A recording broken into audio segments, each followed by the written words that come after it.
Hello Tennos, Zelp here. Today I would like to share my Mesa's Peacemaker build. You guys saw how far it went in the void on my last video, so I decided to show you guys how I build it. Since my channel is more on educating it seems, I will also be talking about Nullifier bubbles as well because I noticed there aren't many videos about it on YouTube. Most of what we will be discussing on the bubble is available in the wiki, so it wouldn't be anything new. However, there is something, probably a game changer, on my next upcoming video which you must not miss. So subscribe if you haven't. The first thing you need to know is that the Mesa you see playing at the background is a fun build. Not the super strong OP build, but a very fun, fast-paced build that relies on the Peacemaker to do pretty much 90% of the damage. It is also slightly harder to play and has more risks involved. The old version of playing Mesa is basically standing in one spot with a great view and gun blaze at enemies on sight. This build is more of a find enemy and go crazy right in front of them. In a way, I am playing Mesa like a speedy mage spamming abilities, and there are two very important factors you need to focus on, which is the energy and casting speed. For the case of the Peacemaker, hoisting rate.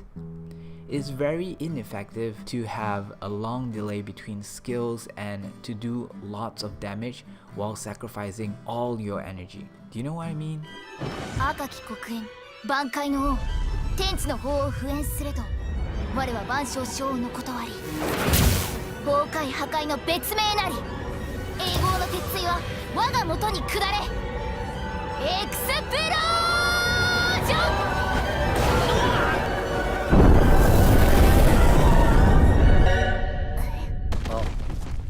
Before we talk about the mods I use, I like to talk about some rules for playing with this playstyle.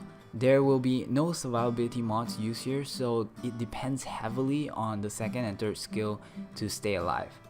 The third ability does not affect melee attacks, so at such a high level, one hit is all it takes to bring you down. But if you can manage to avoid getting hit by any melee attacks, you are very unlikely to die easily. So rule number one is always keep moving. Never stay in one spot for too long. One of the tips I would like to give you is to jump while moving before every ability you cast. This way you will still be moving while activating your skill. Using the Peacemaker this way will allow you to start shooting sooner at the desired spot instead of activating it after you reach by foot. You should also never keep your Peacemaker activated more than 3 seconds at a time. Okay, one of the reasons is because the focus will be really small and hard to aim, and also the second reason is because you'll be staying at one spot for too long and it's hard to keep track what's happening behind you. Rule number two, because your attack is not maximized here, you really want to take out those infested ancient first due to their damage reduction. Rule number three, try to get a full squad. As you will see later, the syndicate weapons that I recommend will keep your energy and health in check, and by having a full squad this means more enemies, which leads to more experience, which means the syndicate weapon will activate more often. Rule number four is to make sure that you have good frame rate. Sadly, the Peacemaker will not react fast and really spoils the experience if you do not have good frame rate or if you are lagging. And finally, rule number five, which is probably the most important, you must open yourself to having fun. Keep trying different stunts and do crazy stuff. Okay, let's talk about mods. Pistol M and Intensify to increase the damage of Peacemaker, while Intensify also causes the third skill to hit the damage reduction cap. Streamline form for hoisting rate. This is important if you want to spam Peacemaker quickly like the way you see in the video. You can also use hoisting rate auras, that is slightly better, but then you will not be able to use your Pistol M. Stretch is just to counter narrow-minded range reduction. It also helps your second skill to affect more enemies, and everything else is basically to help your energy by reducing energy costs over time and increasing your energy capacity.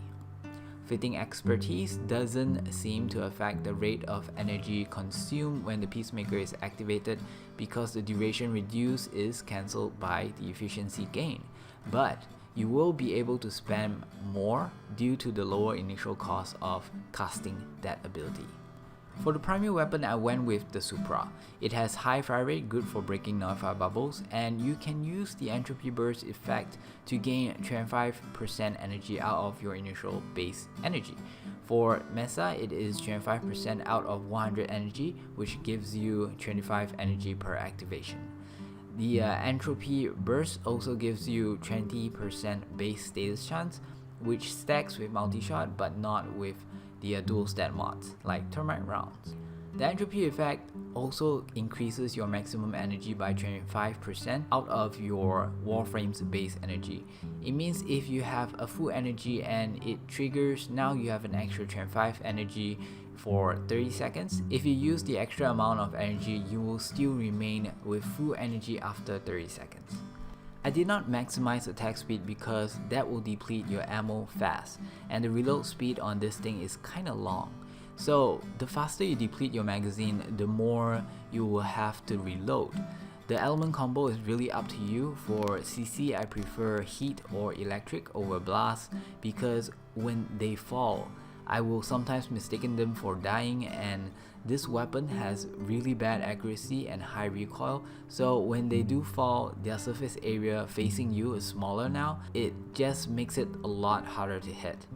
It is very important to have your weapon to deal at least 400 damage, which you will see why in just a minute. For the secondary weapon, I used the Vapor Mellock, which has the Justice effect that regenerates 25% of your health and gives you some armor while dealing 100 blast damage. I mod it to have more status chance to proc blast and corrosive. With the Peacemaker attacking so fast, knocking down enemies, it will keep you relatively safe from harm. To proc often, you'll need the dual stat mods, high attack speed, and multi-shot. This build is purely for the Peacemaker, and with only Intensify, you should actually do more damage if you have Hornet Strike on, but since I'm playing for status proc and not really on maximizing damage, this is what I decided to go on. For the Sentinel, something with high impact blast, heat, or electric, and of course a good fire rate to stun enemies that gets too close to you will help you a lot from getting hit by melee attacks. Now let's talk about Nullifier's bubbles. There are two types of bubble, one created by the Corpus Nullifier, which is blue in color, and another from the Corrupted Nullifier, which is yellow in color. The bubble will take a minimum damage of 100 and a maximum damage of 400. This means that even if you are doing 10 damage, it will still cause the bubble to shrink as if you are doing 100 damage. And if you are doing 1000 damage, the bubble will still treat it as you're doing only 400 damage. This is why I had my Supra modded with at least 400 damage to gain the most advantage over the Nullifier bubble. The shrink rate of the bubble is 6% per 100 damage for the blue one and 4% per 100 damage for the yellow one. If you are doing 100 damage to a bubble per hit, you will need to do about 17 hits for the blue bubble and 25 hits for the yellow bubble. But if you are doing 400 damage instead, you will only need 5 hits for the blue bubble and 7 hits for the yellow bubble. A hit is defined in this case as the damage done during the same frame rate. This means that if you use a shotgun with many pellets, it will still count as one hit, and it can only reach a maximum of 400 damage per shot. There is a delay every time a bubble shrinks, so no point having a lot of fire rate when it still takes time to shrink. However, the damage you do on the bubble is recorded, and after dealing the appropriate amount of hits, the bubble will shrink all the way even after you stop shooting.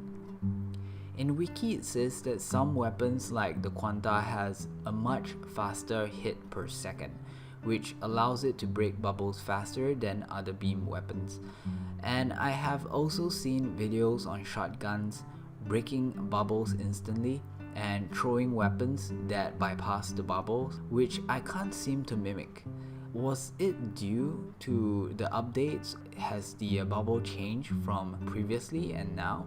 Let me know in the comment section if you know why, and also let me know what are the weapons that you feel could break the Nullifier bubbles quickly. So is every mage's nightmare facing nullifiers?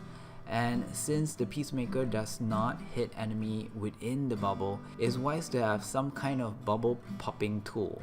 In my case, I use the Supra. Initially in animation, I will go on an offensive stance and gain some energy from orbs and entropy from my Supra. When my health gets lowered, I will switch over to my Murloc for the Justice to heal. Just like that, this build is tested by me to be easy to sustain and fun to play. So that's all for this video. Remember not to miss the next one, which I'm not sure when I could finish it due to some side jobs which, to be honest, I do not enjoy doing. Anyways, if you find my video helpful, share it with your friends or even your clanmates. I will tweet a hint on what's coming up on the next video at Twitter. My Twitter account is at the description below. Don't forget to leave any questions you might have in the comments, or you can also tweet me. Once again, this is Zelp wishing you a pleasant day, Tenno, and bye bye.